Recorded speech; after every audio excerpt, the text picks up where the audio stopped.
Mr. Fauci, you were quoted on CBS Face the Nation saying it's easy to criticize, but they're really criticizing science because I represent science. Do you represent science, Mr. Fauci?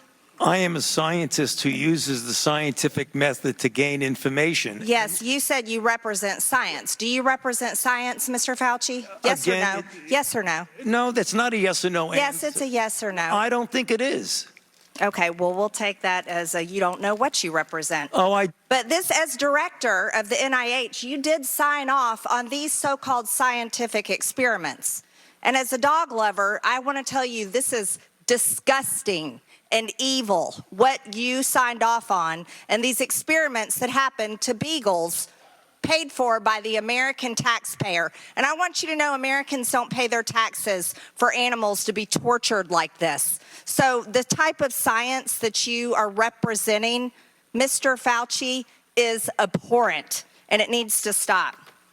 Mr. Fauci, you also represent the type of science where you confess that you made up the COVID rules, including 6 feet social distancing and masking of children. I never said I made anything up. You admitted that you made it up. You made it up as you went. I made it up. So are you saying this is fake news, Mr. Fauci? I didn't say I made anything up. What did you say? I said that it is not based in science and it just appeared. But this is science. What does dogs have to do with anything that we're talking about today? These are scientific experiments. This is what you signed off on. But you also told the American people they had to distance by 6 feet. They had to wear masks. But let's also talk a little bit further about the type of science that you represent.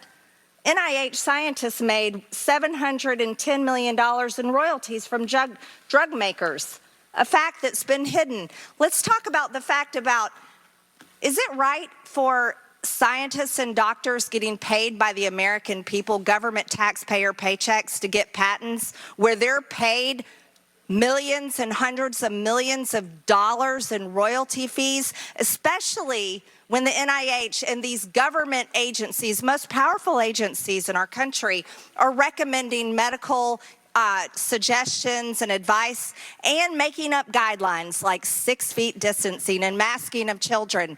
Do you think that's appropriate? Do the American people deserve to be abused like that, Mr. Fauci? Because you're not doctor, you're Mr. Fauci in my few minutes. No, I don't need your answer. I want to talk about this right here. Mr. Chairman, Fauci, objection. Objection. I reclaim my time. I reclaim my time, Mr. Raskin. Gentlelady will suspend. Mr. Chairman, Point of order. Just in terms of the rules of decorum, are we allowed to deny that a doctor is a doctor just because we don't want him to be a doctor? Yes, because in my time, that man does not deserve to have a license. As a matter of fact, it should be revoked, and he belongs in prison. Gentlelady will suspend. The gentlelady should recognize the doctor as a doctor. Thank you. Mr. Chairman, is this what we have become? Is this what we have devolved into?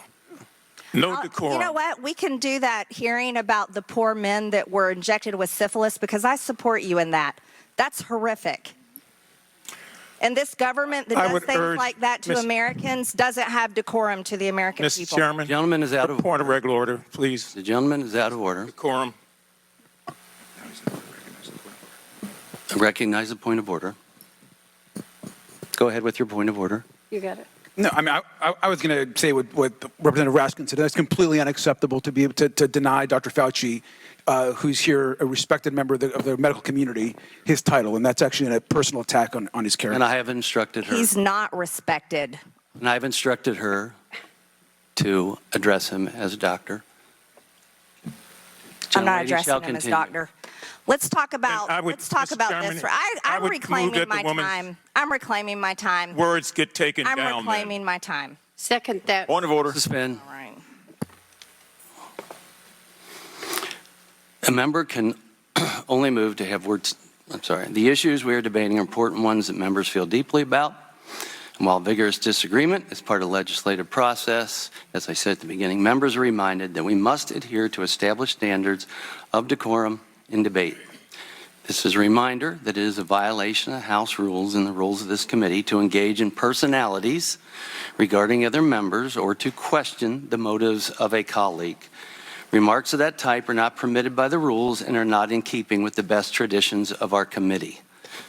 The chair will enforce these rules of decorum at all times and urges all members to be mindful of their remarks. Does the gentleman from California have anything further? Well, we should have to take her words down. Yeah, I offered that her words be taken down, Mr. Chair. Point of order, Mr. Chairman. Mr. Chairman, I'd like to make a point of order. Mr. Because Griffin they is accused us Mr. of Griffin is worshiping Gentlelady, President Trump. We don't worship President Trump. Gentlelady will suspend. Mr. Griffin, you have a point of order.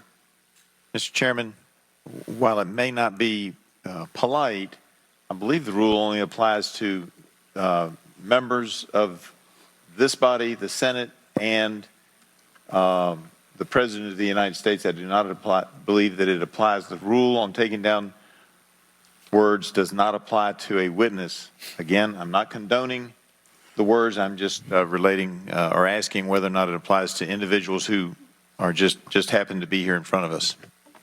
I agree. The chair overrules the point of order by the gentleman from Maryland, but asks that members please afford all other members the respect they're entitled, refrain from using rhetoric that could be construed as an attack on the motives or character of another member or the witness.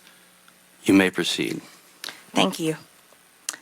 This was a time in history where you got to throw out the first pitch at the Washington Nationals baseball game, while Americans were forced to stay home and watch such events that they love from at home alone on their televisions.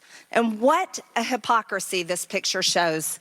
Here you are without your mask, with empty seats everywhere. Remember the cardboard cutout fans? That was one of the most insulting things to Americans, having to watch the games from home where you got to go and enjoy the game and sit right next to people not following the 6 feet of distancing, not wearing your mask, and everyone else was forced to stay home and stop enjoying life. And your science here, your science is displayed perfectly in this picture where children in school were put in plastic bubbles because of your science, your repulsive, evil science. And let's go back to your very own email. You said earlier you don't use email. Oh, you do. Right here. This is your own email where you said the typical mask you buy in the drugstore is not really effective in keeping out virus. I do not recommend that you wear a mask. This is your email. This is your own words. But yet children all over America were forced to wear masks. Healthy children forced to wear masks, muzzled in their schools. And then they were forced to learn from home because of your so-called science and your medical suggestions, while you and all your cronies get paid from Big Pharma. You know what this committee should be doing? We should be recommending you to be prosecuted. We should be writing a criminal referral because you should be prosecuted for crimes against humanity. You belong in prison, Dr. Fauci. Mr. Chairman, I have another point of order.